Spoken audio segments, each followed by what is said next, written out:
Jerry Murphy, how does a tactical fixed income manager approach the current environment when you have a great economy but really low rates? Well, what we do at FolioMetrix, or the RiskX funds, is we go out and we search for those types of managers that will work inside of these portfolios and help us find those opportunities. A good example of that is looking at the last 9 months of 2014, we were seeing MLPs and other types of investments alternative to regular yield-producing bonds, and that kind of fell through as the oil prices kind of dropped off, and now we're looking at more bank-type stuff and investments like that. So how do you generate higher returns without taking on too much risk under a tactical method? Okay, so the way that we view the world is we've gone out and we've searched the universe. We've found over 300 strategists that break into 4 categories. The first category is tactical equity. The second is tactical fixed income, tactical alternatives, and then what we call tactical, like unconstrained. It goes where it needs to go.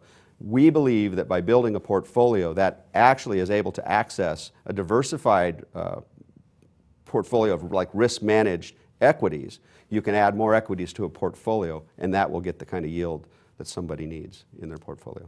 So you just said that you switched out of some of the energy rich bonds just before the crash in oil. Why don't you talk a little bit more about your process, because there was a lot of pain in high yield late last year. Yeah. It seems like you avoided that through the tactical management. Talk a little bit more about the process. Well, we really go out and try to work with the experts, and so all of our products are sub-advised. So we're always searching for experts that really know this.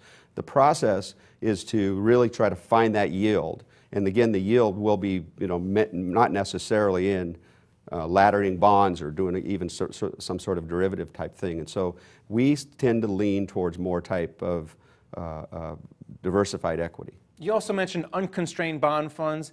That's a huge phrase nowadays. Bill Gross is doing it. Nobody wants to be constrained because they want to reach everywhere for yield. Yeah. Do you think this is getting a little bit dangerous, that folks really just kind of throw off the shackles and kind of look everywhere, avoiding benchmarks in this search for yield? I think investors are frustrated because managers were constrained to an asset class no matter what that asset class did. You could take a great large cap growth manager, a fixed income manager, and when that asset class is going down, they're getting paid to stay there. If you let them do what they know they can do, we have a better chance. Again, diversification is really the key, and not to put all your eggs in one basket, but having a manager that can go where he needs to go, not being constrained by some portfolio mandate, is a good idea. All right, thanks a lot, Jerry. You're welcome.